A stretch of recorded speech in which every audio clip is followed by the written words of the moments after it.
నిర్మల్ పట్టణంలో ఆస్తి పన్ను వసూలులో మున్సిపల్ అధికారులు సిబ్బంది నిర్లక్ష్యంగా వ్యవహరిస్తుండటంపై జిల్లా పాలనాధికారి ఆశీష్ సంగ్వాన్ ఇటీవల ఆగ్రహం వ్యక్తం చేశారు.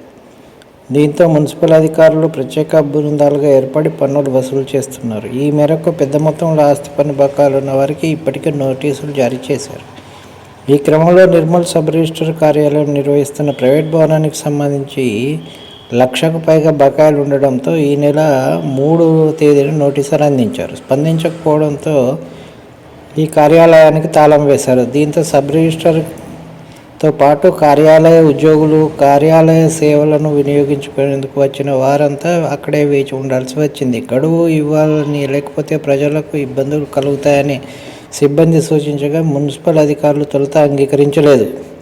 అనంతరం భవన యజమాని పన్ను బకాయిల చెల్లింపునకు 2 రోజుల గడువు కోరడంతో అంగీకరించారు. దీంతో దాదాపు 2 గంటల అనంతరం మధ్యాహ్నం 12 గంటలకు కార్యాలయం తెరుచుకోగా రిజిస్ట్రేషన్ కార్యకలాపాలు యథావిధిగా ప్రారంభమయ్యాయి.